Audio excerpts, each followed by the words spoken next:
মহাবিশ্ব সৃষ্টির 50,000 বছর আগে আমাদের তকদির লিখে রেখেছে কে? এই তাকদিরের কোনো চেঞ্জ নাই। এজন্য আমরা বলি খাইরিহি ওয়াল কদর খাইরিহি ওয়া শাররিহি মিনাল্লাহি তাআলা।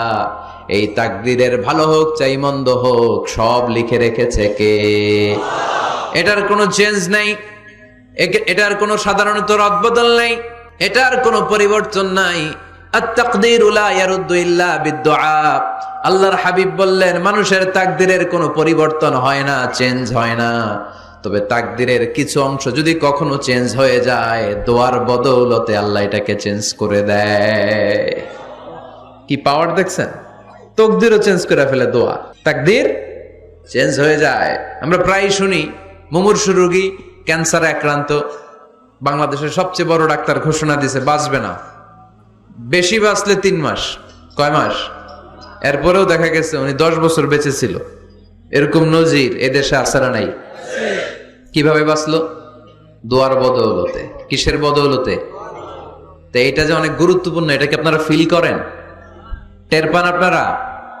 এটা অনেক powerful. It's like a missile.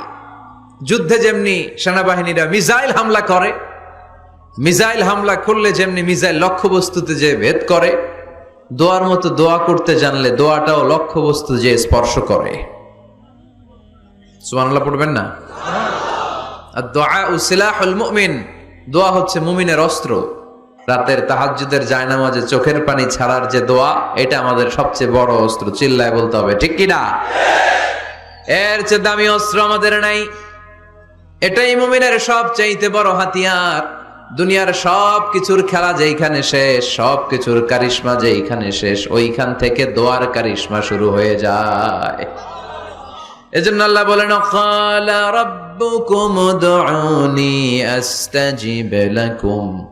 ও আমার গোলাম, তুমি আমারে ডাকো, আমার কাছে প্রার্থনা করো, আমার কাছে হাত তুলে চাও, চাওয়ার মতো চাইলে সব আমি দিয়ে দেব।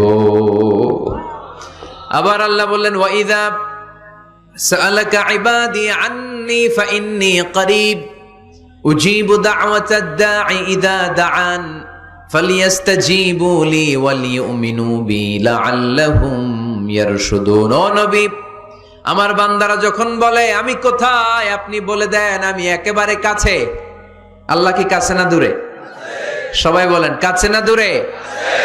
ইযা সাআলাকা ইবাদি আন্নী ফাইন্নী করিব উজিবু দাওয়াতাদ দাঈ ইযা দাআন। ডাকতে দেরি, আমি ডাকে সাড়া দিতে দেরি হয় না। আপনি জীবনে যত দোয়া করবেন সব কবুল করে কে? অনেকে দোয়া করে আবেগ নাই, আছে না নাই? জুমার দিন দেখবেন নামাজ পড়ে ইমাম সাহেব দোয়া করতেছে, অনেক মুসল্লি দোয়াও করতেছে, ওদিকে তাকায় আছে, হাত কিনতে এইভাবে, আর তাকায় আছে জানালার দিকে। ও কি দোয়া করতেছে? কথা বলেন, আছে না নাই? এই জন্য দোয়াটা করবেন কায় মনোবাক্যে, খুব আন্তরিকতা দিয়ে, হৃদয় থেকে। আপনার চোখের পানি যেন ঝরে। চোখের পানি যদি কোনো দোয়ার মধ্যে পড়ে, আপনি বুঝে যাবেন এই দোয়া আল্লাহর কাছে কবুল। চোখের পানি এত দাম। 2 ফোঁটা পানি আল্লাহর কাছে সবচাইতে প্রিয়। এক হচ্ছে জেহাদের ময়দানে শহীদের শরীর বেয়ে ঝরে পড়া রক্তের পানির ফোঁটা। দ্বিতীয়টা হলো অনুতপ্ত বান্দার চোখের পানির ফোঁটা। নিজের ভুলগুলো বুঝতে পেরে কেউ যখন কান্না করে আল্লাহর কাছে কাঁদে, তার চোখের পানি চোখ বেয়ে নাকের ডগা বেয়ে মাটিতে পড়ার আগেই ওই ক্রন্দনরত বান্দার জীবনের সব গুণ আল্লাহ মাফ করে দেয়।